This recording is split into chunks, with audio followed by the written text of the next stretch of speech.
Hello दोस्तों, NCERT M point में आपका स्वागत है। और आज हम बात करने वाले हैं Uttarakhand board class 12th chemistry का आज जो पेपर था उसके सॉल्यूशन के बारे में हम बात करेंगे। ठीक है, तो इस प्रश्न पत्र में टोटल 28 प्रश्न थे और सभी प्रश्न आपके क्या थे, अनिवार्य थे। ठीक है, तो बात कर लेते हैं इस क्वेश्चन पेपर की। चलिए, सबसे पहले क्वेश्चन था कि निम्न में से द्रव स्नेही कोलाइड कौन सा है। तो निम्न में से द्रव स्नेही कोलाइड है गोंद। ओके, पेनिसिलिन है एक, पेनिसिलिन आपकी है प्रतिजैविक, यानी ऑप्शन नंबर फर्स्ट। ग, किस विटामिन की कमी से रोतुंदी रोग होता है। तो विटामिन ए की कमी से रोतुंदी रोग होता है। ठीक है, इसके बाद ग्लूकोज को एथिल अल्कोहल में परिवर्तित किया जाता है जाइमेज से। मतलब कहने का ये हुआ कि जो सैंपल पेपर उत्तराखंड बोर्ड में दिया हुआ था उसी से ही एमसीक्यू क्वेश्चन अब तक बन चुके हैं। ठीक है, तो आगे बात करते हैं। आगे क्वेश्चन है, निम्न में से कौन फेलिंग विलयन को अपचयित करता है। तो कुछ बच्चों को डाउट हो रहा होगा, इसका जो सही ऑप्शन है वो ऑप्शन फोर्थ है, फॉर्मिक एसिड।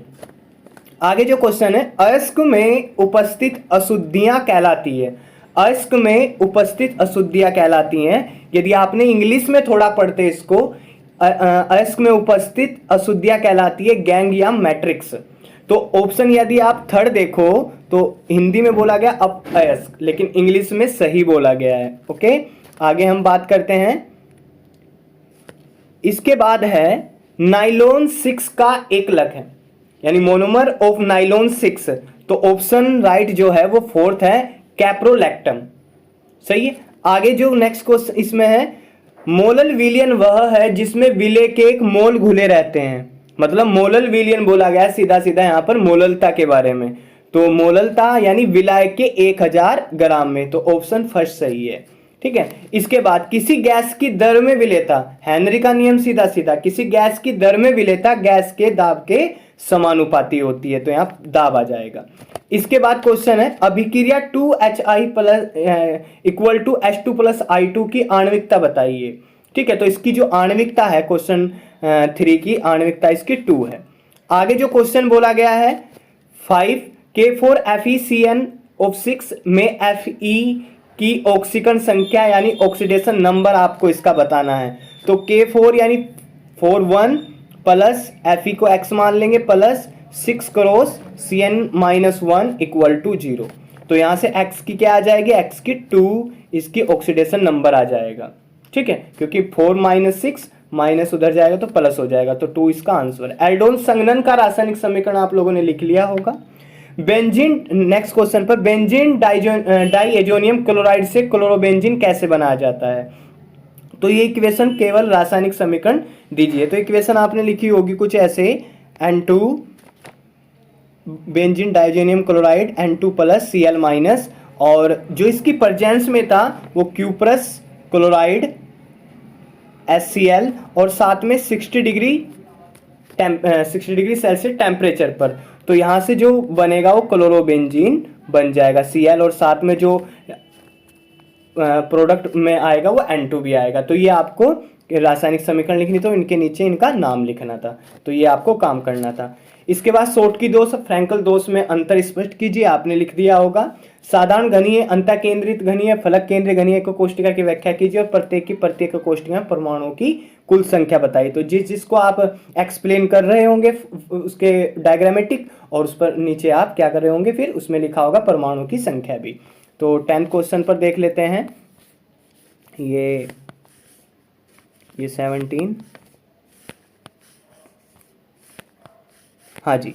इसके बाद आगे जो 9th का है, एक ये जिस बच्चे ने किया होगा, एक तत्व की कोष्टिका की संरचना अंतः केंद्रित घनीय BCC है। कोष्टिका की कोर की लंबाई 288 पिकोमीटर है तथा तत्व का घनत्व 7.2 ग्राम पर सेंटीमीटर क्यूब है। इस तत्व के 208 ग्राम में कितने परमाणु उपस्थित हैं।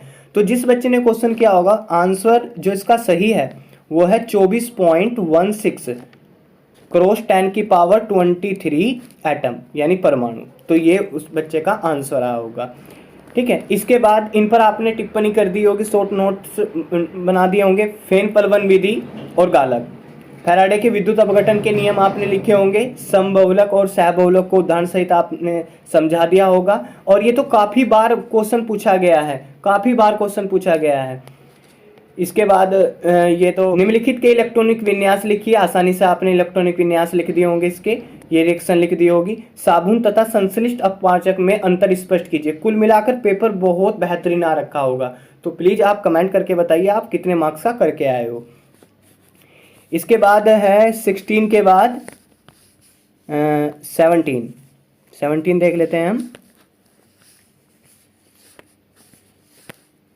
हाँ जी 17, निम्न रासायनिक अभिक्रिया की क्रियाविधि लिखिए। तो इसकी क्रियाविधि बेहद आसान थी, क्योंकि ये न्यूक्लिक NU निगेटिव है, जो यहाँ से जो CX है यहाँ से बॉन्ड टूटेगा। मैं आपको समझा देता हूँ इसको। यहाँ से बॉन्ड जो C और X के बीच में बॉन्ड है, यहाँ से बॉन्ड टूटेगा तो यहाँ पर पार्शियली पॉजिटिव और इसके ऊपर पार्शियली नेगेटिव आएगा, ठीक है।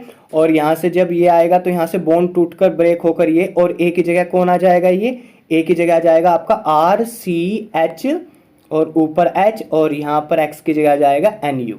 ओके, ये आपका हो जाएगा। तो ये आपकी क्रियाविधि थी, इसमें मैकेनिज्म थी। निम्न पदों को परिभाषित कीजिए, काफ़ी आसान था, ये न्यूमेरिकल आपने कर लिया होगा। लैंथेनाइट संकुचन, डी ब्लॉक के तत्व रंगीन आयन होते हैं, इसके अंदर टिंडल प्रभाव, पोहन, एथिल अल्कोहल की। देखो मैं तभी आपको बोल रहा था कि आपको फिजिक्स का पेपर भी टफ इसलिए लगा था क्योंकि यदि जो बच्चा एनसीईआरटी को पढ़कर जाएगा, जो एनसीईआरटी की 2 बुकें हैं उनको अच्छी तरीके से पूरा टोटली उनकी थ्योरी को अच्छी तरीके से कवर कर पाएगा, उसका क्वेश्चन नहीं छूटने वाला।